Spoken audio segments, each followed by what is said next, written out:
자, 일단 우리 이제 지난주에 했고, 지난주 아니네요. 지난주에 잘들 쉬셨습니까? 예?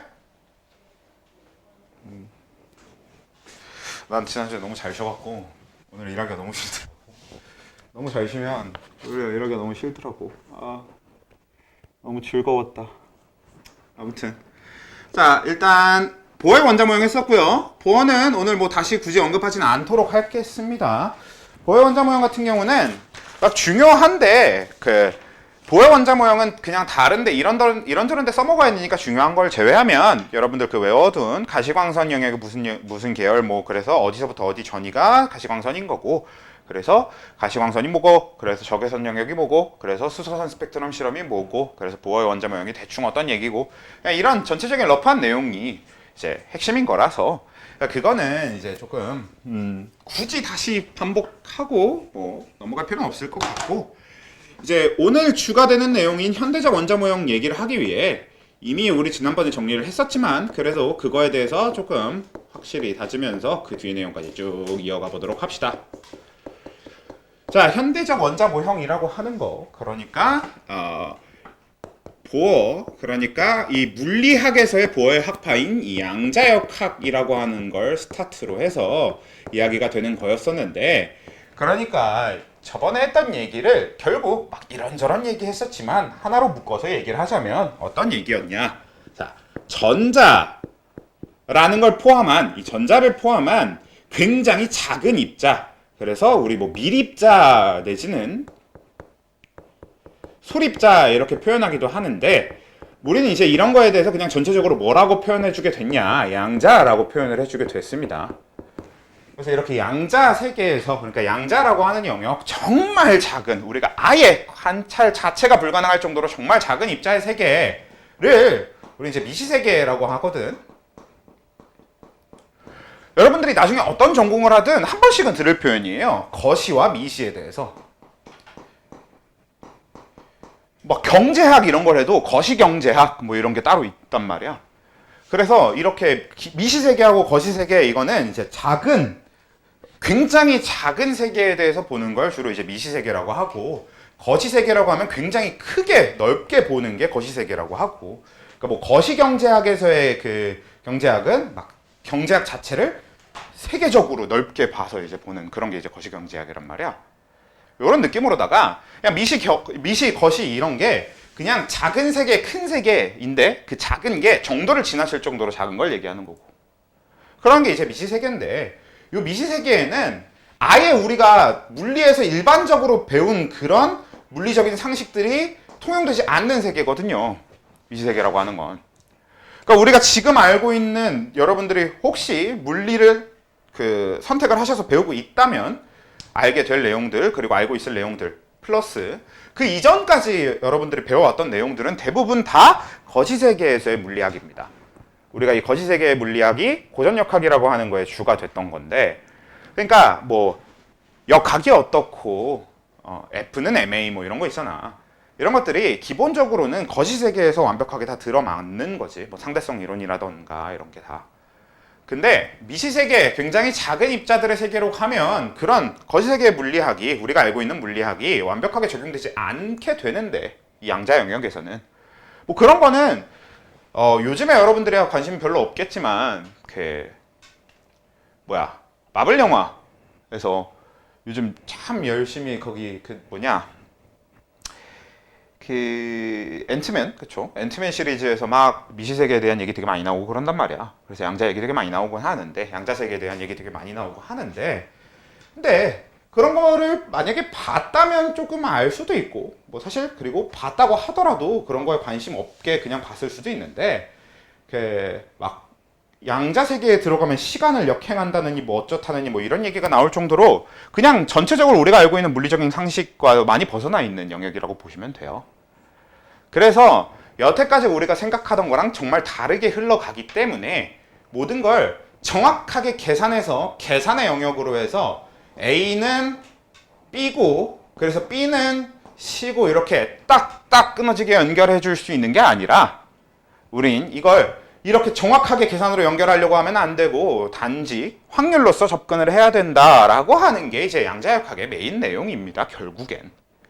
그러니까 양자역학을 들고 파면야 지난번에 막 얘기한 뭐냐 그 이중슬립 실험이 어떻고 이중슬립에서 간섭무늬가 나타나면 파동이고 그냥 입자면은 그냥 딱 그 슬릿을 통과한 그 영역에만 입자가 관찰이 돼야 되고 뭐 이런 얘기인데 전자라고 하는 건 보니까 관측을 안 하면서 하면 파동 간섭무늬가 나타나고 관측을 하면서 하면 입자처럼 그냥 점 딱 찍혀있는 이런 형태로 나타나고 이런 식의 특징을 갖더라 라고 하는 굉장히 특이한 이상한 스토리 같은 거 몰라도 되니까 그런 거는 그냥 양자역학에 대해서 여러분들이 조금 흥미가 생길 수 있도록 뭐 들어도 흥미가 안 생길 수 있지만 그래도 만약에라도 흥미가 생길 수 있도록 얘기한 거에 가깝다고 한다면 우리가 지금 결국 핵심적으로 생각해야 되는 건 그냥 확률과 통계의 입장에서 접근을 하겠다라고 하는 이게 메인인 겁니다. 정확하게 딱딱 끊어지도록 계산이 안 되니까 확률과 통계에 의해 접근을 하겠다라는 거야. 그래서 이제부터 어떻게 하겠다라는 게 현대적 원자 모형의 아이디어가 되냐면요. 전자를 이제 측정을 하는 거야. 어떤 측정을 하는 거냐면 전자를 매 순간 특정 어떤 위치에 딱 관측이 되면 그 위치에 이 위치에 전자가 있었어 하고 점을 찍어보는 거죠. 그래서 전자에 대한 관측을 한 막 1억 번씩 진행을 하는 거지. 그 여러분들이 나중에 확통 쪽을 배우면 아실 텐데 대수의 법칙이라는 게 있어요.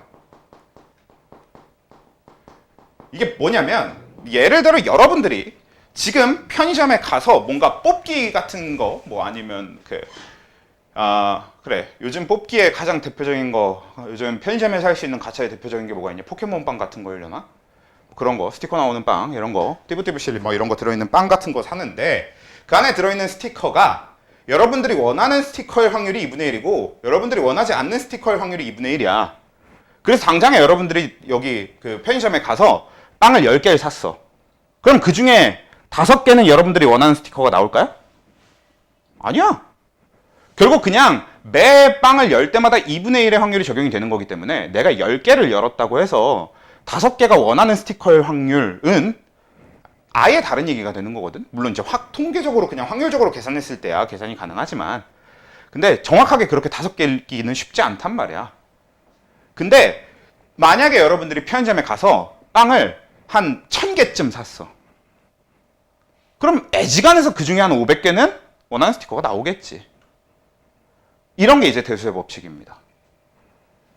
그러니까 이게 뭐냐면 우리가 확률이란 걸 얘기할 때 이 확률을 확률이나 통계적으로 횟수 이런 시행을 하는 횟수 이런 거를 이제 표본이라고 해요. 이 표본의 크기가 충분히 커지면 확률적으로 우리 계산해 본 값이 실제로 적용된다. 이게 이제 대수의 법칙입니다. 그러니까 무슨 얘기? 예를 들어 우리가 사람 중에 50%는 지갑에 현금이 있다라고 하는 통계 결과가 나왔다고 해봅시다. 근데 우리가 상지에 가서 10명 데려와갖고 10명의 지갑을 확인해서 현금이 있는 걸 확인을 해보잖아? 그럼 10명 중에 5명이 실제로 현금이 있지는 않을 거야. 뭐 10명 중에 7명이 현금이 있을 수도 있을 거고 10명 중에 한 4명, 3명 이렇게만 현금이 있을 수도 있는 거고 10명 다 현금이 없을 수도 있는 거란 말이야. 근데 전 세계에 한 1000만 명쯤 뽑아와갖고 한다고 치면 애지간하면 그 중에 50%는 현금이 있겠지. 통계적으로 50%라고 구했으면. 이런 게 대수의 법칙입니다. 표본이 커지면 그 통계적 확률을 따라간다. 이게 이제 대수의 법칙이거든. 그러니까 정확하게 그걸 적용해서 어떻게 하냐면 전자를 한 1억 번쯤 관측을 하는 거지. 그렇게 해서 우리가 규칙성을 찾아낼 수 있다면 그건 아마도 대부분 경우에도 똑같이 그렇게 성립되겠지. 그러니까 표본의 크기를 엄청 크게 잡아서 전자를 한 1억 번쯤 관측을 해보는 거지. 이게 이제 현대적 원자 모형의 이 양자역학을 통한 이 현대적 원자 모형의 기본 아이디어가 되는데 그래서 수소를 갖다 놓고 자 수소한테 전자가 몇 개 있죠? 수소한테 전자가 몇 개 있어요? 하나 있는 거잖아. 그치?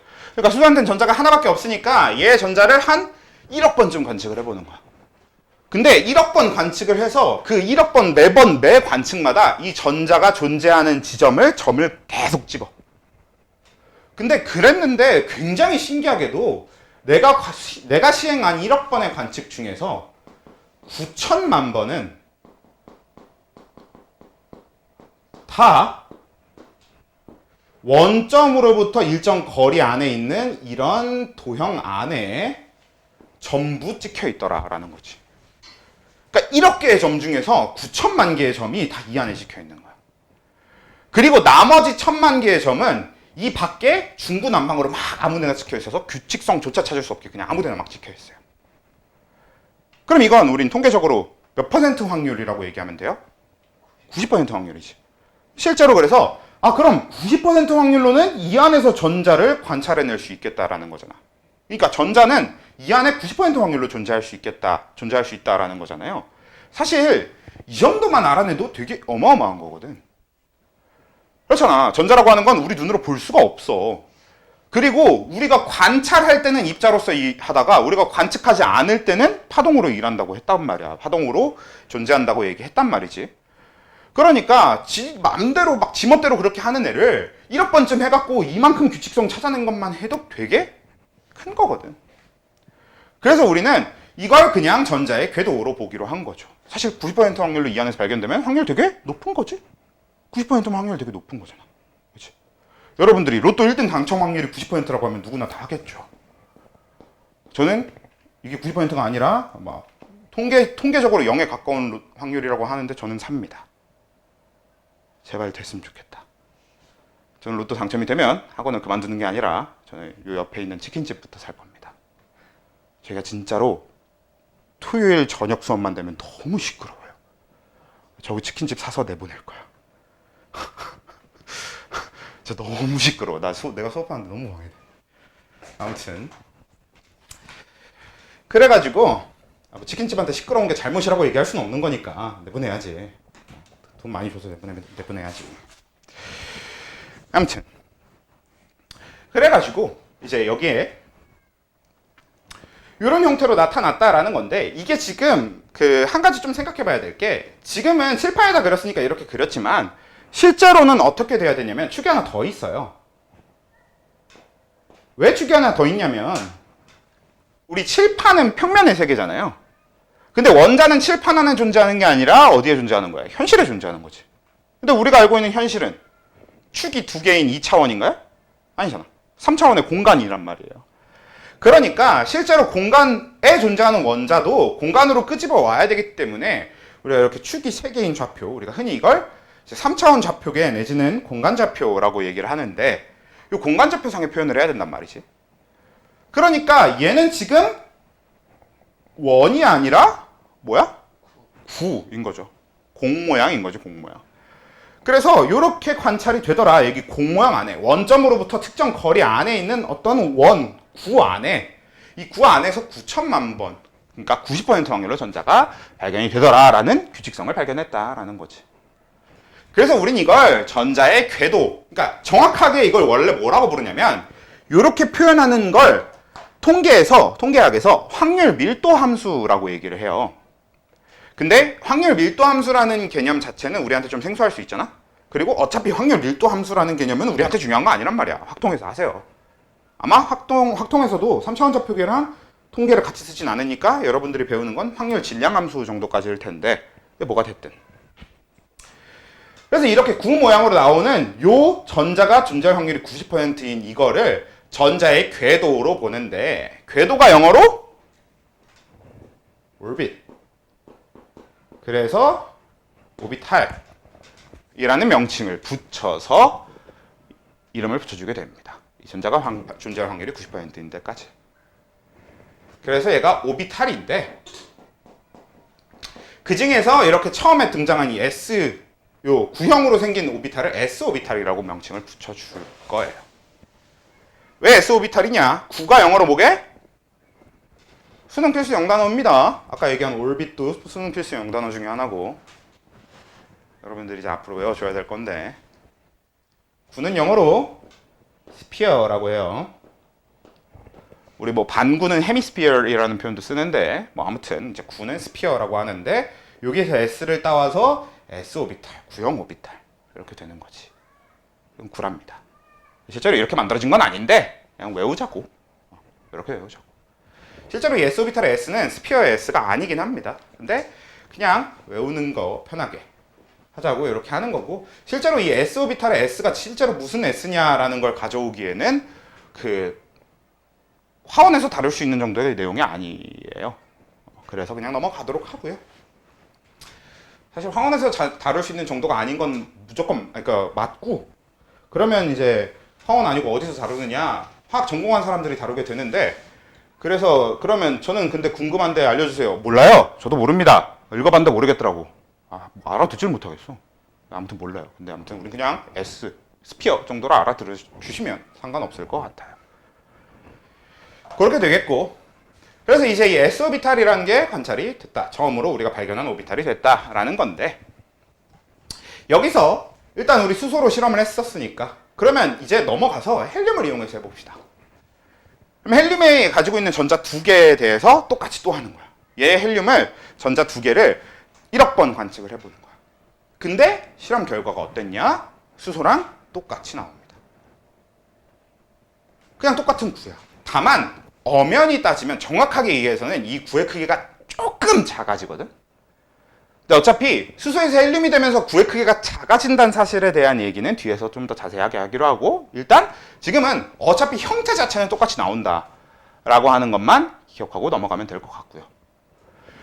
근데 여기가 이제 원자번호 1번이었고 2번이었으니까 3번인 리튬에 대한 내용으로 얘기로 넘어가 보면, 리튬은 어떠냐면 리튬이 가진 전자 3개에 대해서 똑같이 딱 관측을 하잖아? 그러면 얘가 가진 전자 3개 중에 2개는 헬륨, 수소랑 똑같은 결과가 나와. 물론 구가 조금 더 작아지지만 이따 얘기하고 그건. 근데 리튬의 나머지 하나의 전자는 요 안에 찍히는 게 아니라 더 큰 구 안에서 찍히더라 라는 걸 관찰하게 됩니다. 정확하게 따지면 원래는 어떻게 되는 거냐면 이 구 안에서 2개가 1억 번 찍히는 거고, 나머지 하나의 전자는 요 구 바깥이면서 더 큰 구 안에, 그러니까 공이긴 공인데 안에 작은 공만큼의 뺀 공간이 있잖아. 딱 그 공간 안에서 전자가 하나가 또 1억 번 찍히더라 라는 걸 본 거지. 그러니까 결국 리튬 전체로 보면은 그냥 얘보다 좀 큰 구, 그러니까 조금의 차이가 아니라 꽤 많이 큰 구 안에서 관찰이 되더라 라는 걸 발견을 했는데, 그건 어디까지도 이어지냐면 베릴륨 전자 4개, 이 베릴륨에 대한 관측을 해봤을 때도 리튬이랑 동일한 결과가 나왔어. 그럼 이거를 이제 현대적 원자 모형만 고집할 게 아니라 앞에 있는 보호 원자 모형도 기존에 잘 쓰던 모형이잖아. 그치? 그러니까 그거랑 좀 접목을 시켜보면 이게 껍질의 개념이겠구나 라고 생각을 한 거지. 그쵸?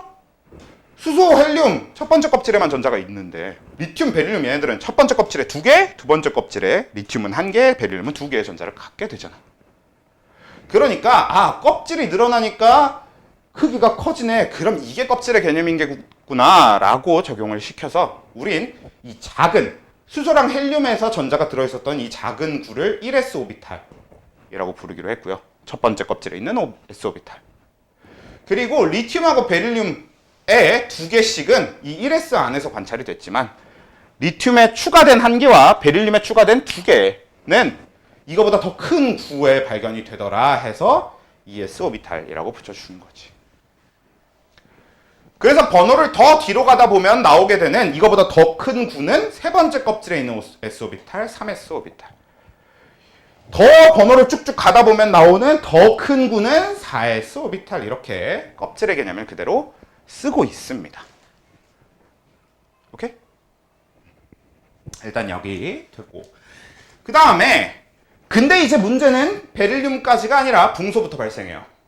자, 붕소는 5개의 전자가 있는데 붕소가 가진 5개의 전자 중에서 2개는 1s 안에서 2개는 2s까지가 발견이 됐어. 그러니까 2개는 작은 구 안에서 2개는 그 작은 구 바깥, 그 큰 구 안, 요 안에서 발견이 된 거지. 근데 마지막 하나, 이 붕소의 5번째 전자는 이 1억 개의 점을 찍었는데 아예 이 구 모양이 아니라 이런 약간 리본 느낌? 이제 한글로는 이걸 이제 아령형 오비탈이라고 해놔가지고 아령이라고 표현하긴 하는데 전 개인적으로 이게 아령인지 전혀 모르겠어요. 왜 아령입니까 이게? 리본이나 모래시계 정도가 참 딱 좋은 표현 아닐까 싶은데, 아무튼 약간 리본이나 모래시계처럼 생긴 이런 형태의 오비탈을 갖는 게 나오는 거야. 그러니까 단순히 저렇게 구형으로만 존재하는 게 아닌 거죠. 그러면 새로운 오비탈이 발견이 됐으니까 일단 이름을 붙여줘야 되겠네 해서 p 오비탈. 얘는 이제 형태랑 저 p를 연결할 게 없어요. 원래 저 p가 프린시플 오비탈이라고 해서 가장 실용적인 형태의 오비탈, 가장 우리가 주로 다루게 되는 오비탈인데, 근데 그건 알 바 아니고 저 p가 프린시플이라는 거 알 필요가 없어요. 단지 그냥 요걸 p 오비탈이라고 부른다라고 하는 그냥 p 오비탈이라는 명칭 자체만 알아주시면 됩니다. 그냥 친구 얼굴 보고 친구 이름 외우듯이 외우는 수밖에 없지 뭐. 그냥 그런 느낌으로 외워주시고요. 얘는 R형형 오비탈이라고 한글로 부르긴 부르는데, R형형 오비탈이라는 이름은 전혀 중요하지 않습니다. 저 앞에 것도 구형 오비탈이라는 이름은 별로 안 중요해. 근데 구형 오비탈 쪽은 딱 봐도 구형 오비탈이라는 단어가 머리에 있으면 어떻게 생겼는지가 바로 연상이 되니까 그 정도의 도움만 되면 돼. 구형이라는 이름은 안 중요해. 이것도 R형형 오비탈이라는 게 형태 연상에 도움이 되면 알아두시고, 그게 아니면 굳이 꼭 알아야 되는 그런 건 아닙니다. 물론 우린 내신을 하고 있는 입장에서 학교 선생님들이야 뭐 이런 거 가지고 문제를 낼 수 있으니까 완전히 몰라도 되진 또 않겠죠.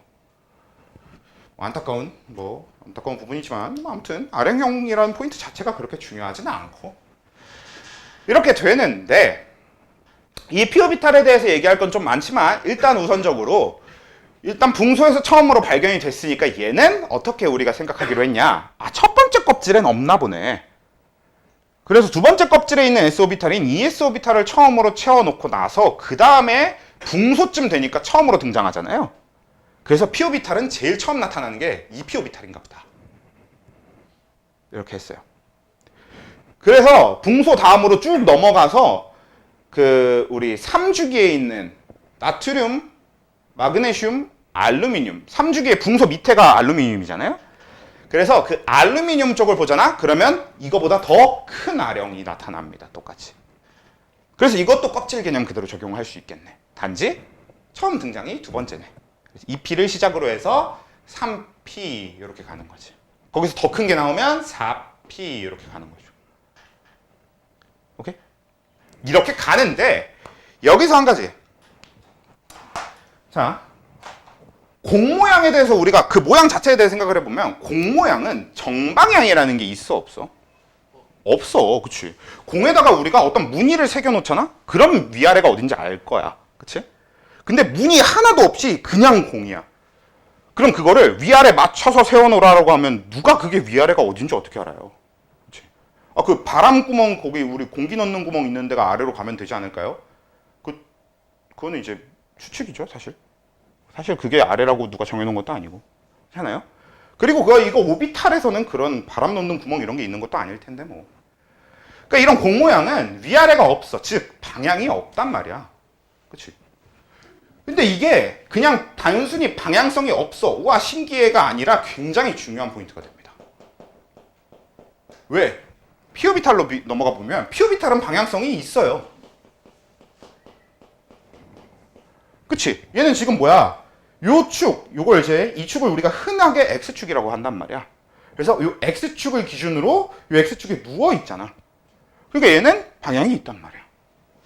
그러니까 요 오비탈 안에 있는 전자는 X축으로 관측을 하면 주로 관측이 되겠지만 Y축이나 Z축을 기준으로 관측을 하면 관측이 안 되겠지.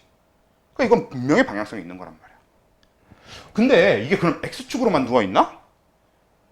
아니고 정확하게 세 개의 방향성을 가져서 p-오비탈은 X축에만 누워있는 게 아니라 Y축과 Z축에 각각 이렇게 오비탈이 각각 있게 됩니다. 그래서 얘네들은 우린 따로 명명을 해주기 위해서 X축에 누워있는 애를 PX, Y축에 있는 애를 PY, Z축에 있는 애를 PZ 이렇게 표시를 해주게 됩니다. 여러분들이 Z축이 위쪽이 아니라 이쪽인 게 익숙하면 PZ, PY 위치는 바꿔준다고 뭐 크게 문제는 없어요. 그냥 방향성이 세 가지, 세 개의 축을 기준으로 잡고 있다. 이 포인트가 중요한 거야. 어디가 Y고 어디가 Z냐가 중요한 건 아니에요. 우리가 지금 기하 벡터를 하고 있는 게 아니니까. 그래서 방향성이 세 가지다라고 하는 게 되게 중요한데 왜 중요하냐면 근데 이 px와 py와 pz는 에너지가 완벽하게 동일한 오비탈이에요.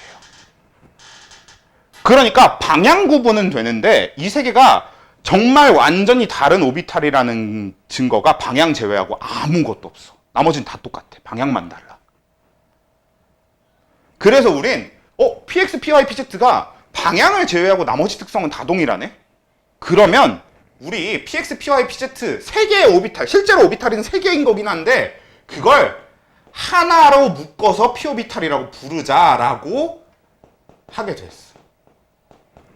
즉 무슨 얘기냐? 이 p오비탈은 우리가 이 p오비탈 한 개라고 그냥 얘기해도 상관없긴 한데 실제로 그 안엔 오비탈 세 개가 들어있습니다. EPX, EPY, EPZ를 묶어서 EP오비탈 하나로 부르는 거야. 근데 S오비탈은 애초에 방향성이 없으니까 무조건 S오비탈 하나가 실제로도 오비탈 하나인 거죠. 이런 차이가 생겨서 방향성은 되게 중요한 포인트가 돼요. P오비탈은 방향성 3개를 갖기 때문에 오비탈 하나가 방향성 3개에 따른 3개의 오비탈로 나눠질 수 있는 거예요. 그 안에 3개의 오비탈이 들어있는 거죠. 오케이? 이게 이제 또 되게 중요하게 작용할 거고 그래서 이 P오비탈이 되게 중요합니다. 3P도 마찬가지야. 3PX, 3PY, 3PZ로 이루어져 있는 거지. 4P도 마찬가지야. 4PX, 4PY, 4PZ로 이루어져 있는 거지. 오케이? 일단은 우리가 디테일한 특성까지 다 알아야 되는 건 여기까지. 생김새와 디테일한 특성 다 알아야 되는 오비탈은 이렇게 두 가지만 알면 되는데 그래도 우리가 부가적으로 좀 알아둬야 될 오비탈들이 있어요. 그 다음에 이제 D오비탈. 얘도 이제 원자 번호를 쭉쭉 가다 보면 전자들이 요렇게 궤도만 갖는 게 아니라 아예 다른 형태를 갖는 궤도를 나타낸 거야. D오비탈은 어떻게 생겼는데요? 몰라요. 몰라도 돼요. D오비탈 어떻게 생겼는지 전혀 관심 가질 필요 없고요.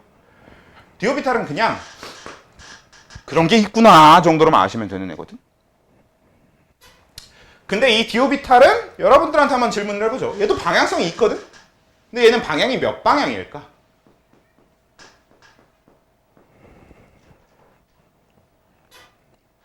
수열입니다.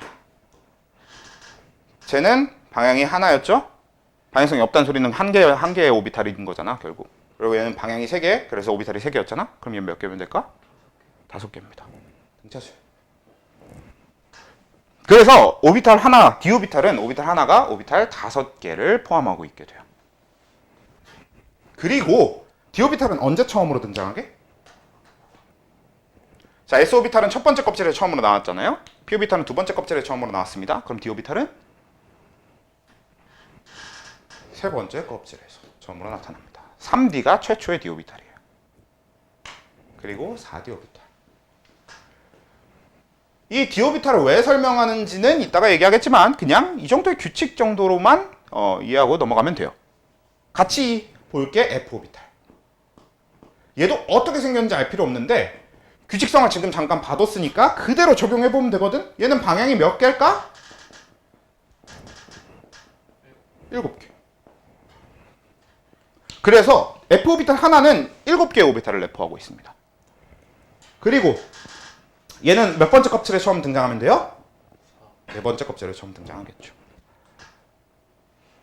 우리가 실제로 지금 사용하고 있는 원소가 주로 쓰는 건 한 5주기 정도까지가 주로 쓰고 있는 게 되고 근데 그래도 좀 더 확대해서 진짜 쓰고 있는 것까지 합쳐도 한 6주기까지는 그래도 쓰거든?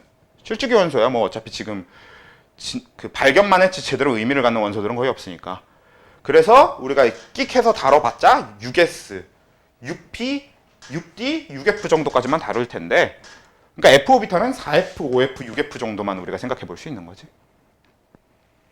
그냥 한 번씩 생각해보자는 주제고 일단 지금 적은 요만큼이 일단 여러분들이 우선적으로 알고 넘어가야 되는 내용입니다. 오케이? S오비탈은 방향성이 없어. 그래서 오비탈 하나가 실제로도 그냥 오비탈 하나야. 끝. 근데 얘는 첫 번째 껍질부터 나타나서 우리가 원래 알고 있는 보월 원자 모형 개념에 제일 가깝게 적용되는 게 이제 이 S오비탈인 거죠. 그 다음에 거기서 전자수가 좀 더 늘어났더니 구형이 아니라 이렇게 R형을 갖는 애가 나타나더라 라는 거고 그랬더니 얘는 이제 P오비탈인데 P오비탈은 이렇게 방향성이 3개가 있어서 X축, Y축, Z축을 축으로 한 PX, PY, PZ를 묶어서 하나의 P오비탈로 불러주는데 이게 이제 요 P오비탈이라고 하는 애가 되는 겁니다. 이렇게 생겨먹었고 그리고 거기서 더 가면 디오비탈이라는 것도 있고 F오비탈이라는 것도 있는데 얘네들은 그냥 어떻게 생겼는지 전혀 알 필요가 없고 그냥 얘는 5개의 방향이라 5개의 오비탈이 하나, 그리고 얘는 7개의 방향이라 7개의 오비탈이 하나, 그리고 얘는 3번째 껍질에서 얘는 4번째 껍질에서 처음 등장한다 가 되는 거라고. 오케이? 일단 이렇게 알아두신 상태에서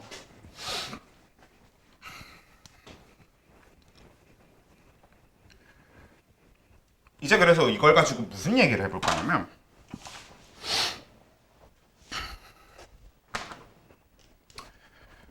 실제로 이제 전자 배치를 해볼 겁니다. 이게 말이 전자 배치지 원래 원자라고 하는 건 우리가 원자를 만드는 거 가능하긴 한데 지금은 우리는 원자를 어느 정도 만들어내니까요. 근데 원자를 우리가 만드는 게 가능하긴 하지만 기본적으로는 원래 원자들이 그렇게 생겨 먹은 거잖아. 그래서 사실 전자 배치라는 표현만 보면 우리가 전자를 배치하는 것처럼 얘기하지만 실제로는 그냥 원래 전자가 어떤 그 알아서 배치가 돼 있던 거야. 근데 단지 우리가 그걸 연구를 해보니까 규칙성이 나온 거지. 그럼 우리가 규칙만 알고 있으면 어떻게 해볼 수 있어? 우리가 직접 배치해볼 수도 있겠지. 그래서 그냥 전자 배치라고 하는 표현이 원자들이 전자를 어떻게 갖고 있는가에 대한 이야기를 하는 건데, 근데 그 얘기를 우리가 배치해보는 식으로 하자라는 얘기입니다. 우리가 이런 규칙에 따라서 배치하면 실제 원자의 전자 배치와 같더라. 이렇다는 얘기지. 실제로 전자가 그렇게 우리가 이 규칙만 지켜서 배치를 하면 실제 원자의 생김새를 알 수 있더라가 되는 건데, 이 중에 원래 체계 순서상으로는 싸움의 원리라고 하는 걸 항상 제일 우선으로 둬요. 근데 저는 설명할 때 가장 우선으로 두는 걸 파울리 베타 원리로 둡니다.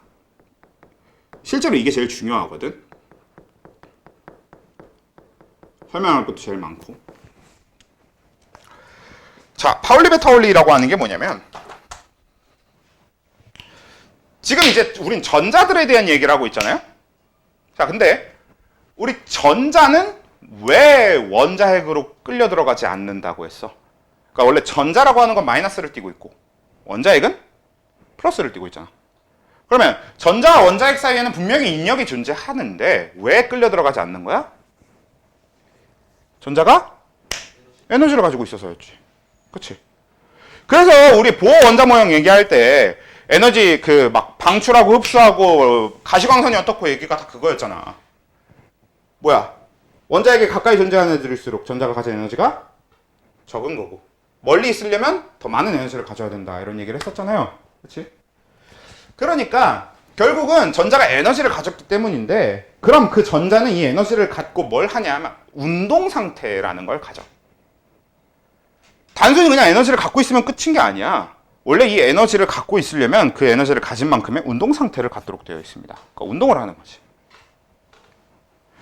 그래서 이 전자들은 에너지를 갖고 운동을 하는데 전자가 하는 운동 중에 가장 대표적인 게 그러니까 전자는 지구와 같아요. 자, 지구가 하는 운동 뭐가 있어? 그쵸? 태양을 중심에 두고 공전하고요. 또 자전, 혼자 놀죠. 두 가지가 있잖아. 그치? 전자가 하는 것도 마찬가지야. 중심에 원자핵을 두고 주변을 돌아다니는 공전의 형태의 운동도 하고 전자가 자체적으로 자전도 합니다. 이런 전자의 움직임을 우린 스핀이라고 해요. 그리고 이 전자의 스핀이 곧 전자의 운동 상태거든. 근데 이게 되게 중요한 게 여러분 전에 잠깐 얘기했었지만 자연계 4대 힘, 그 우주를 이루고 있는 우주의 근간이 되는 4대 힘. 아이고 4대 힘. 중에 뭐가 있었냐면 전자기력이라는 게 있었어요. 그렇죠? 기억 못하셔도 상관없는데 그냥 알아주시는 편이 여러모로 좋습니다. 어디 가서 잘난 척하기도 좋고. 원래 이 전자기력이라고 하는 건 하나의 힘이란 말이야. 그러니까 전기력과 자기력은 하나의 힘이란 말이야. 그러니까 우리가 알고 있는 자석의 힘하고 전류가 흐를 때 생기는 힘은 하나의 힘이에요. 이미 우리는 중학교 때, 통합과학 때 이러면서 여러 가지로 봤어. 이 사드기 법칙이라고 하지 않나? 그쵸? 요거. 요렇게는 요즘 거의 잘 안 배우고 요걸로 배우는 걸로 알고 있는데. 그래서 전류가 흐르고 힘이고 힘 자기 전류니까 이게 자기고 이게 전류고 이게 힘이구나. 그래요. 이게 자기고 이 뭐야? 요게 이제 전기가 전류가 이쪽으로 흐르고 있고 자기가 이렇게 형성되어 있으면 힘이 이쪽 방향으로 형성되는 거. 근데 근본적으로 이거 말고 오른나사 법칙도 배우잖아. 이건 뭐야? 전류가 이렇게 흐르면 이쪽 그 전류 주변으로 그치 자기장이 형성되는 거지. 반대로 자기장이 이렇게 일직선으로 형성되면 그 주변에 전류가 흐르고 반대로 또 전류가 이렇게 돌면서 흐르면 자기장이 이렇게 일직선으로 형성이 되고 이런 걸 이제 우리가 중학교 때 배운단 말이지. 이런 것처럼 원래 전기력하고 자기력은 하나의 힘이란 말이야. 근데 우리 방금 전자의 스핀, 즉 전자의 운동 상태에 대해서 얘기했죠. 그럼 전자가 움직이잖아? 그러면 뭐가 생겨? 자기장이 생겨요. 왜? 전자의 움직임은 전류의 흐름이니까. 그래서 이 전자의 움직임 때문에 주변에 자기장이 형성되고 그것 때문에 우리가 얘기하는 인력, 반발력, 막 이런 게 만들어지는 거거든, 정확하게. 근데 이 전자들은 그래서 이 스핀을 하는데 굉장히 특이하게도 특이한 게 아니지, 사실. 이 전자가 만약에 하나의 전자가 이렇게 스핀하고 있다고 해봅시다. 약간 여러분들 보기에 이렇게 보는 게 낫나? 그래서 이렇게 돌면은 뭐냐? 시계 방향이냐? 니들 보기에? 그렇죠? 이렇게 스핀을 하고 있다고 쳐. 그러면 얘랑 정확하게 반대 방향, 그러니까 반시계 방향을 하는 스핀을 하는 전자를 만나잖아? 그럼 이 둘 사이의 자기장은 서로 거의 방해하지 않습니다. 그래서 스핀 방향이 서로 완벽하게 반대인 전자들끼리 만나면 반발력이 엄청 작은 상태로 있을 수 있게 돼요. 스핀 방향이 둘이 완벽하게 겹치는 두 전자가 만났을 때가 반발력이 가장 어떻겠고?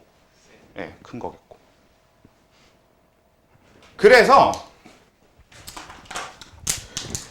이것 때문에 나타나는 특징 중에 뭐가 있게 되냐면 그렇다 보니까 하나의 오비탈 속에 들어있는 오비탈 하나의 전자가 들어갈 때는 무조건 어떤 전자들끼리가 들어가냐면 한 개의 오비탈 속에 들어있는 한 개의 오비탈에 들어있는 전자는 서로 스핀 방향이 반대여야 되거든. 그래야만 하나의 오비탈 안에 같이 운동 상태를 갖고 존재할 수 있는 거야. 그래야 서로 반발력이 최소화가 되니까. 근데 그러면 하나의 오비탈 안에 전자는 몇 개만 들어갈 수 있는 거야? 2개만 들어갈 수 있겠지. 왜? 하나가 시계계 방향으로 돌고 있잖아? 그럼 걔랑 정반대로 도는 건 누구밖에 없어? 반시계 방향으로 도는 애밖에 없지. 선생님 반시계 도는 애 2개가 들어오면요? 그럼 그 반시계 둘끼리가 반발력이 너무 크잖아. 그래서 서로 완벽하게 정반대 스핀을 가진 전자를 정확하게 딱 집어넣으려고 하면 당연히 2개밖에 안 들어가게 됩니다. 그래서 한 개의 오비탈에 2개의 전자만 들어갈 수 있게 됩니다. 그래서 한 개의 오비탈 속에 스핀 방향이 정확하게 반대인 2개의 전자만 들어있게 된다가 파울리 베타 원리예요. 이건 굉장히 중요합니다. 굉장히 중요해요. 엄청 중요해요. 자, 그러면 한번 생각해 볼까? 자, 그러면 1s 오비탈엔 전자가 2개 들어간다는 거야. 2s 오비탈에도 전자가 2개만 들어갈 수 있는 거야. 그래서 수소랑 헬륨까지는 1s 오비탈만 가지고 된다는데 리튬, 베릴륨 하니까 2s 오비탈이 꼭 있어야 되는 거지. 전자가 2개 이상이니까. 근데 베릴륨, 붕소 여기 넘어가는 데 보면 베릴륨까지는 ES였는데 붕소로 가면 ES도 다 차잖아요. ES는 여기 딱 2개 끝났잖아. 그러니까 다른 오비탈이 나와야 되는데 그게 이제 2p 오비탈이었던 거지. 그리고 여기서 그럼 2p 오비탈 하나에는 전자가 몇 개 들어가게?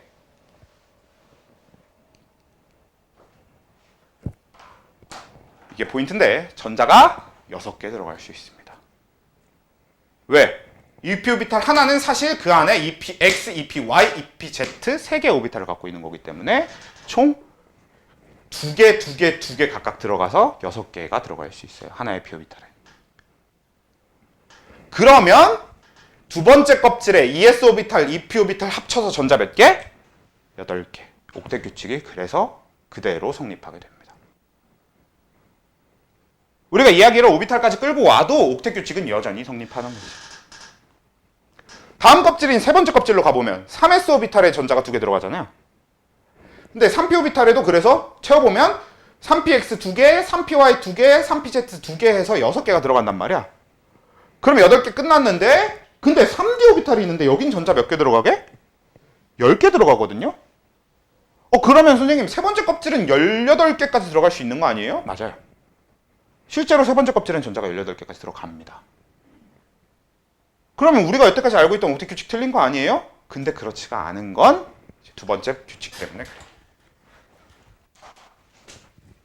두 번째 규칙이 그래서 뭐냐면 두 번째 규칙은 싸움의 원리입니다. 원래 책에선 이 싸움의 원리를 맨 앞에 두고 있어요.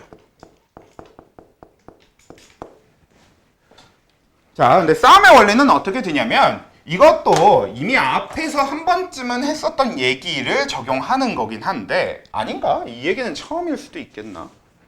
근데 이 싸움의 원리는 뭐냐면 항상 에너지가 제일 적은 오비탈부터 채워가야만 해요. 근데 이건 이미 설명했는지 안 했는지 모르겠으니까 그냥 다들 처음이라고 생각하고 설명을 해보면 원래 자연 상태에 존재하는 모든 물질은 에너지를 최대한 적게 가지고 있으려고 해요. 이미 딱 그 수소선 스펙트럼 얘기하면서 얘기했었다. 그치? 자연 상태에서 모든 물질들은 에너지를 최소한으로만 가지려고 합니다. 왜냐? 에너지를 많이 가질수록 불안정하거든. 에너지를 적게 가질수록 안정해요. 우리 그 얘기 했잖아. 그래 막 에너지가 많아봐. 막 그러면은 뭐 니들 기분이 기쁠 수는 있겠지만 막 뛰어다니고 막 그럼 불안정할 거 아니야. 이런 얘기 했었잖아요. 에너지를 적게 가지고 있어봐. 그러면 너네가 기분이 우울할 수는 있겠지만 아무튼 주변 입장에서는 안정적으로 가만히 앉아있고 누워있고 엎드려있고 이럴 거 아니야. 그러니까 자연 상태에서는 에너지를 최소한으로 가지고 있으려고 하는데 그러니까 당연하게 전자들의 운동 상태도 에너지가 제일 적은 오비탈의 운동 상태부터 갖게 되는 거지. 근데 에너지를 제일 적게 갖고 싶어 해도 이미 1s에 2개가 차 있으면 거기 1s에 추가로 전자가 들어갈 수는 없잖아. 그러니까 그 다음 전자는 2s의 운동 상태를 갖고 이런 형태로. 그래서 에너지가 적은 오비탈부터 채워진다가 싸움의 원리인데 이건 당연한 얘기다. 에너지가 적을수록 안정적이니까. 근데 이 에너지가 적을수록 안정적이다 이거 되게 중요하다고 했어. 되게 중요하다고 얘기했었어요. 근데 이제 이걸 적용을 하려면 우리가 뭘 알아야 되냐면 에너지 순서를 알아야 된단 말이야. 그러면 에너지 순서를 일단 적어놓고 가볼게. 1s보다는 일단 2s가 에너지가 클 겁니다. 왜? 1s보다 2s가 더 크니까. 원자핵으로부터 더 멀리 존재하기 위해선 에너지가 더 많아야 되는 거잖아. 근데 여기서 좀 특이하게도 2s 오비탈보다 2p 오비탈의 에너지 준위가 더 커요. 근데 여기서 우리 EPX, EPY, EPZ를 구분하지 않고 하나의 EP로 뭉쳐준 이유가 뭐냐? 저 셋의 에너지가 같아서 뭉쳐주는 겁니다. 이게 이제 싸움의 원리 때문에 하나의 p 오비탈로 뭉쳐준 거예요. 저 셋은 에너지가 완벽하게 동일하기 때문에. 말 그대로 진짜 방향만 달라요. 근데 2p 오비탈 다음에 3s 오비탈이 그리고 3s 오비탈 다음에 3p 오비탈인데 이제 여기서 굉장히 특이한 포인트가 3p 다음에가 4s고 그 다음에 3d 오비탈이 와요. 그러니까 우리 저기서 얘기했던 3d 오비탈이라고 하는 애는 세 번째 껍질에 있는 오비탈인데도 불구하고 네 번째 껍질에서 나타나는 4s 오비탈보다 에너지가 큽니다. 그래서 실제로 전자 배치가 4s가 다 배치가 되고 나서야 3d 오비탈에 전자가 배치돼요. 그럼 이거에 따라서 한번 전자를 배치를 해볼게. 일단 처음에 조금은 하다가 중간에 확 건너뛰어서 이쪽으로 넘어갈 건데요. 자, 일단 수소는 우리 전자 배치는 어떻게 적냐면 1s 오비탈의 전자가 1개 이렇게 이런 식으로 적어줍니다. 그리고 옆에다 이제 그림을 표현해 주는데 어떻게 그림을 표현해 주냐면 여기다 이렇게 방의 형태로 오비탈을 표현을 해요. 그러고 나면 얘는 이제 여기에 전자가 이렇게 하나 이렇게 스핀 방향 이런 식으로 표현합니다. 그러니까 지금 우리 오비탈 표현 방식에서 봐야 될 게 첫 번째, 일단 그냥 글로 적을 때는 오비탈 명칭을 적고 그 안에 전자가 몇 개 들어있는지를 여기다 적는 거예요. 두 번째, 그리고 그 오비탈을 그림으로 표현할 때 이렇게 방의 형태로 표현을 하고요. 세 번째, 그 방 안에 전자를 그려 넣을 때는 스핀 방향을 반영해서 하나는 이렇게 위의 방향 스핀으로 항상 그려줍니다. 그럼 그 얘기는 헬륨으로 넘어와서 1s에, 그럼 얘는 전자가 2개가 헬륨에 들어가겠죠. 1s 오비탈에. 그럼 얘는 이제 어떻게 되냐? 방은 아직 여전히 1s 1개인데 이 안에 전자가 이렇게 스핀 방향 서로 반대로 2개 이렇게 들어있는 거지. 이해돼? 그 다음에 리튬으로 넘어가 보면 리튬은 1s 2개 이렇게 차 있는 데다가 2s에 1개 더 찰 텐데 그러면 요렇게 쌈의 원리에 의해서 1s 다 찼으면 2s 데려와야 되는 거 맞으니까 요런 느낌으로 가는 거죠.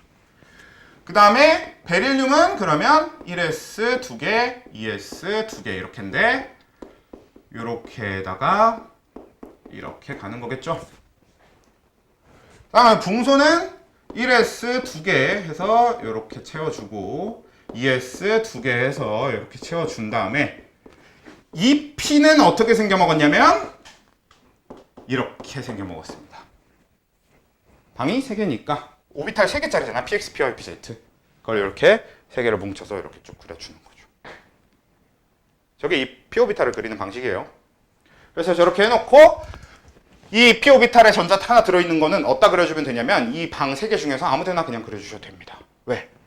에너지 구분이 없어서 싸움의 원리에 의해서 이 P오비탈을 ES 다음에 채워야 되는 건 맞는데 PX와 PI, PZ 중에 뭘 먼저 채워야 되느냐는 없어요. 실제로 그래서 붕소를 10개를 갖다 놓고 실험을 다 따로 해보면 얘네들의 그 5번째 전자가 갖게 되는 운동 상태는 서로 다 다릅니다. 어떤 전자는 PX, 어떤 전자는 PY, 어떤 전자는 PZ 이렇게 되는 거죠. 아무튼 그래서 아무데나 하나 그려주시면 되는 이런 느낌이 되는 거죠. 오케이? 그래서 이걸 쭉 넘어가서 우리 18번 원소인 아르곤을 보면 얘는 이제 1s 2개, 2s 2개, 2p 6개, 3s 2개, 3p 6개 해서 18개의 전자를 갖고 있을 거란 말이야. 여기서 이제 3s 2개는 이렇게, 그리고 3p 6개는 이렇게 6개 채우면 되겠죠. 그 다음인 아르곤 다음이 되는 칼륨은 19번인 칼륨은 1s 2개, 2s 2개, 2p 6개, 3s 2개, 3p 6개 한 다음에 3p 다음에 데려와야 될 게 3d가 아니라 4s잖아요. 그래서 4s 1개 해서 이렇게 갑니다. 그러면 칼슘이 되면 4s 2개에서 다 차겠지. 그러면 3d 오비탈은 어디서 제일 먼저 처음 등장을 하게 되냐면 쟤는 세 번째 껍질에 있는 오비탈이지만 처음 등장하는 건 4주기에서 처음 등장하거든. 그래서 칼슘 다음 원소가 처음으로 3d 오비탈이 등장하는 원소거든. 그래서 우리가 20번까지만 외우는 겁니다. 왜? 20번까지는 옥텟 규칙이 만족되거든. 옥텟 규칙에서 어긋나는 거, 즉 디오비탈이 등장해서 옥텟 규칙을 어긋나게 하는 건 21번 원소가 최초인데 그래서 우리가 20번까지만 외우고요. 실제로 우리 주기율표를 보면 우린 그냥 수소, 헬륨, 리튬, 베릴륨, 붕소, 탄소, 질소, 산소, 플루오린, 네온 이렇게 하고 이렇게 쭉 간단 말이지. 근데 우리 이거 세로줄을 족이라고 하잖아요. 근데 족이 보면 1족, 2족, 13족, 14족, 15족, 16족, 17족, 18족 이렇게 가요. 그러니까 실제 전체 주기율표를 보잖아? 그럼 어떻게 되어 있어? 여기 베릴륨하고 붕소 사이가 이렇게 떨어져 있고 가운데가 쭉 비어 있습니다. 왜냐? 거기에 해당되는 3족부터 12족 얘네들은 21번에서 처음 등장을 해요.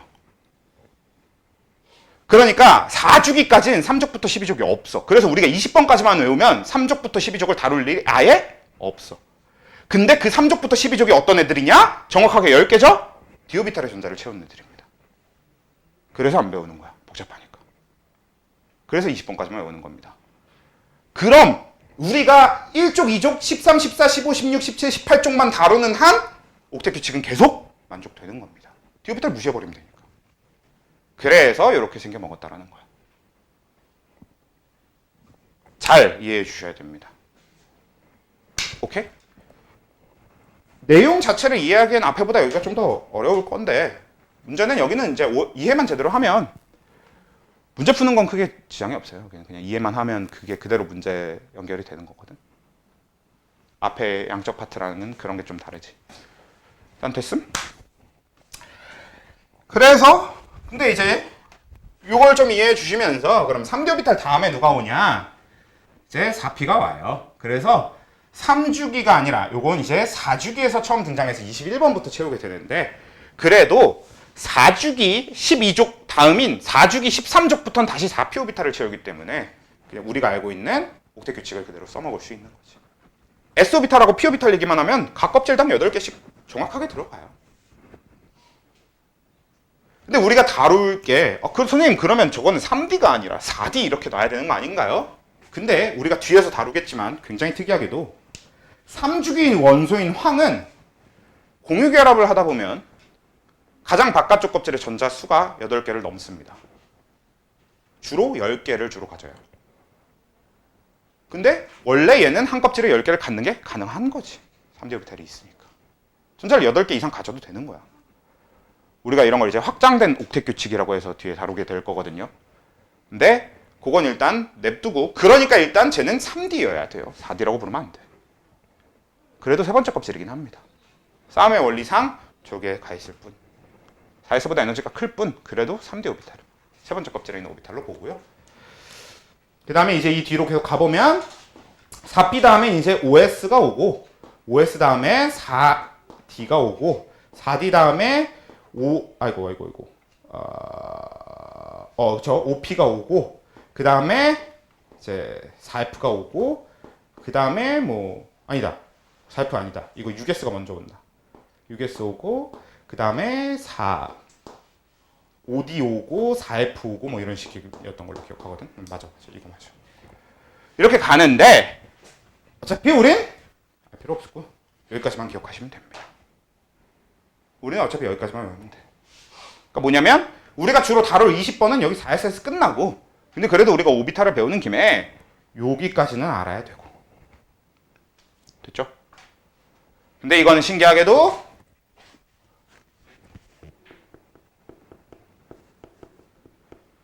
수소를 제외한 애들만 이렇게 되고요. 그럼 수소는 어떻냐? 수소는 이딴 거 필요 없고요. 그냥 보의 원자 모형으로 생각하면 됩니다. ES와 EP의 구분이 없고 3S와 3P와 3D의 구분이 없어요. 왜? 당연하지. 수소한테는 전자 몇 개밖에 없어. 하나밖에 없잖아. 그러니까 오비탈 구분이 있을 리가 있나. 그렇죠? 그래서 이건 그냥 수소의 에너지 준위는 저렇게 된다라고 하는 걸 그냥 별도로 따로 해주시면 되고 어차피 수소의 에너지 준위는 니들 낚시하는 데다 쓰는 거지 별로 중요하지 않아요. 그래서 수소 제외한 오비탈들의 에너지 준위가 이렇게 된다라고 하는 두 번째 쌈의 원리. 이거 순서 잘 외워두셔야 됩니다. 그래야 우리가 순서대로 채우니까. 이게 이제 두 번째 쌈의 원리라고 하는 규칙이 되겠고. 세 번째. 자, 세 번째 규칙은 뭐냐? 훈트 규칙입니다.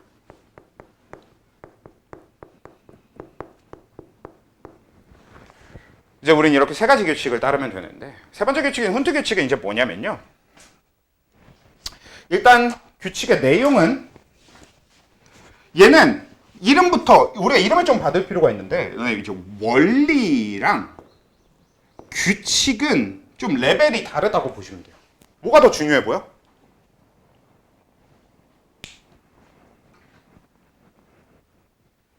원리가 좀 더 중요한 개념 이렇게 봐주시면 되거든. 그러니까 너네 보면은 실제로 우리 사회도 그런데 법과 규칙은 좀 달라. 그러니까 규칙은 우리가 그냥 우리끼리 정하는 거잖아. 법은 좀 더 중요하게 그냥 사회 자체에서 그냥 법적으로 정해져 있는 그런 거잖아. 그러니까 법은 무조건 지켜야만 하는 거. 안 지키면 좀 큰일이 나는 그런 것들이고 규칙은 우리들 안에서 뭔가를 유지하기 위해서 지켜야 하는 거 이런 거잖아. 그런 것처럼 이 과학에서는 원리와 규칙이 원리가 더 우선이 되는 거고 규칙이 더 나중이 되는 거거든. 그래서 파울리 베타 원리나 싸움의 원리 저는 원래 이거 명칭이 이거고 요즘은 이걸 싸움의 규칙 뭐 이런 식으로 가르치기도 하는데 저는 그게 정말 안 좋은 거라고 생각해요. 그래서 아무튼 이 훈트 규칙은 이 원리들이 지켜지는 안에서 발동하는 거라고 생각하시면 돼요. 그러니까 이 둘은 일단 무조건 지켜야만 하고 그 안에서 이 두 가지를 잘 지키고 있다는 가정 하에 이 두 개를 잘 지키면서 홀 전자수가 최대가 되게 한다.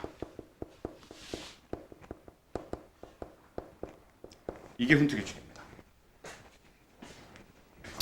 여기서 얘기하는 홀 전자수는 뭐냐? 말 그대로야. 혼자 있는 전자수. 왜냐면 아무리 전자들이라고 하더라도 그리고 스핀 방향이 반대면 서로 반발력이 최소화가 된다고 하더라도 그래도 반발력이 아예 없는 게 아니잖아. 그러니까 스핀 방향이 반대고 나발이고 혼자 있을 수 있으면 혼자 있고 싶어 하겠죠, 전자들도. 그러니까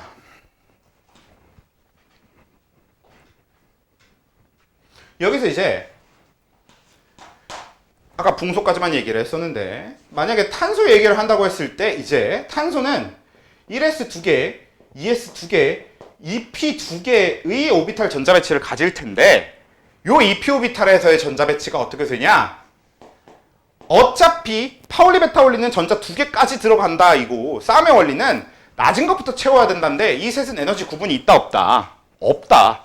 그러니까 이 셋 중에 먼저 들어간 애가 여기를 이렇게 차지하고 있다라고 했을 때 나중에 들어가는 애는 어떻게 돼?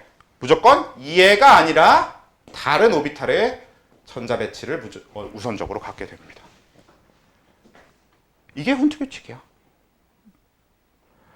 그래서 위에 두 개를 잘 지키는 가정 안에서 최대가 되는 거지. 혼자 있는 전자수가 최대가 되도록 하는 거지. 아무리 혼자 있으려고 한다고 해서 ES가 다 안 찼는데 여기 있는 전자가 일로 튀어나와 있고 이건 안 돼. 왜? 그건 싸움의 원리를 위배하는 거니까. 싸움의 원리를 지키지 않은 거니까. 근데 위에 두 개를 지킨다라고 했을 땐 요 안에선 이 안에서는 지들끼리 나눠져 들어가 있어도 위에 거 둘 다 잘 지키는 거잖아. 오케이? 그래서 얘가 탄소 다음에 질소가 돼서 여기 세 개가 된다고 하더라도 여기 남은 하나의 오비탈에 먼저 전자 배치가 되는 거지. 그리고 질소가 아니라 산소로 넘어가서 얘가 4개가 된다고 하면 그때는 2p 오비탈 다음 오비탈인 3s를 데려오는 게 아니라 싸움의 원리에 의하면 2p를 다 채워야 4s를 데리고 3s를 데리고 올 수 있는 거니까 이제는 어쩔 수 없이 이 셋 중에 한 군데에 추가로 이렇게 스핀 방향 반대로 들어가게 되겠지. 오케이? 요게 훈트 규칙이 되는 겁니다. 홀 전자수가 말 그대로 최대가 돼야 된다. 이해됨? 그래서 이런 식의 전자 배치를 갖는다. 그래서 여러분들이 직접 전자 배치도 해볼 수 있어야 된다가 되는 게 여기 오비탈에 대한 내용이 되는 겁니다. 그래서 이 세 가지 규칙을 잘 지켜야 되는데 그래서 이제 원리 두 가지가 우선이고 규칙이 나중이라고 했잖아요. 그거랑 또 별개로 또 어떤 게 있냐면 또 이제 여기서 이 파울리 베타 원리랑 이 싸움의 원리, 이 두, 그리고 훈트 규칙, 얘네들은 좀 다른 점이 하나 있어요. 이 파울리 베타 원리는 어떤 원리냐면 무조건 지켜야만 하는 원리예요. 그럼 무슨 얘기냐? 밑에 있는 둔, 싸움의 원리나 훈트 규칙은 안 지켜도 돼, 가끔. 실제로 저 둘을 안 지키고 있으려면 전자가 어떻게 하면 되냐면 안정적인 상태의 전자가 아니면 저 둘을 안 지킬 수 있습니다. 우리가 흔히 이걸 다 지키고 있는 가장 안정적인 상태의 원자를 바닥 상태의 원자라고 부르거든. 그래서 바닥 상태의 원자는 저 세 개를 다 지키고 있는 걸 얘기를 하는데 저 밑에 둘 중에 하나를 안 지키면 에너지를 흡수한 원자, 즉 안정적이지 않은 상태의 원자, 즉 들뜬 원자라고 부릅니다. 들뜬 상태의 원자라고 불러. 그러니까 바닥 상태 기준으로는 셋 다 지켜야 되지만 밑에 둘은 어기면 그냥 들뜬 상태의 원자가 될 수 있어. 반대로 들뜬 상태의 원자라면 밑에 둘 중 하나를 어기고 있다는 얘기겠죠. 그래서 들뜬 상태의 원자 대표적으로 뭐 몇 가지 그려보면 예를 들면 이런 거야. 만약에 저기 아까 그렸던 것 중에 붕소인데 이런 식의 전자 배치를 갖는 거지. 1s 2개, 2s 하나, 2p 2개 이런 식으로. 그래서 2s 오비탈에 전자가 하나밖에 안 들어있는데 2p 오비탈에 2개가 들어가 있는 거야 이렇게. 이러면 이건 들뜬 상태의 붕소 원자인 겁니다. 왜? 뭘 안 지키고 있으니까? 싸움의 원리를 안 지키고 있으니까. 그래서 우리가 이걸 뭐라고 하냐면 들뜬 상태의 붕소 원자, 뭐를? 싸움의 원리를 위배한이라고 얘기를 합니다. 그래서 얘는 싸움의 원리를 위배했기 때문에 들뜬 상태의 붕소 원자구나 라고 얘기할 수 있게 되고, 아니면 이런 것도 돼. 질소인데, 아니다, 산소로 합시다. 산소인데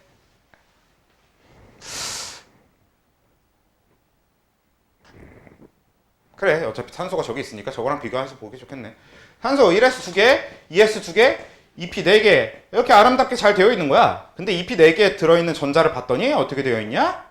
이런 식으로 되어 있는 거지.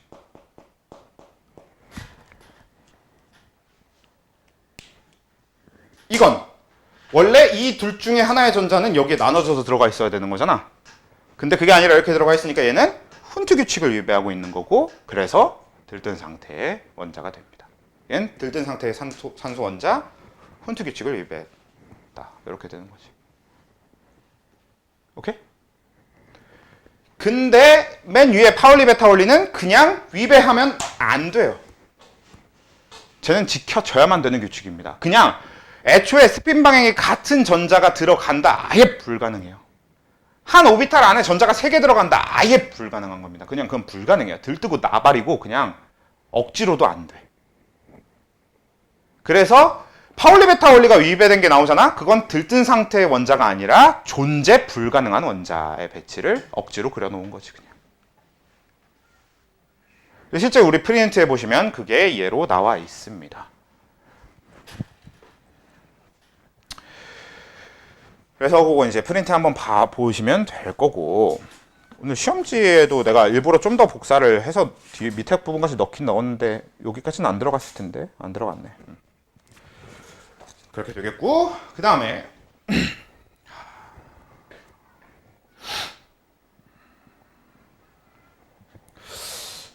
고민을 좀 해볼까?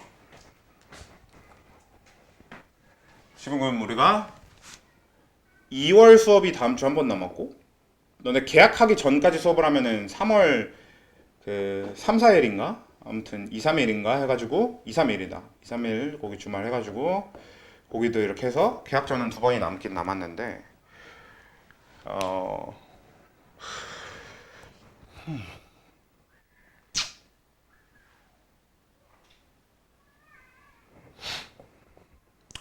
양자수를 굳이 다음에 할 필요가 있나? 양자수 다음 주에 하면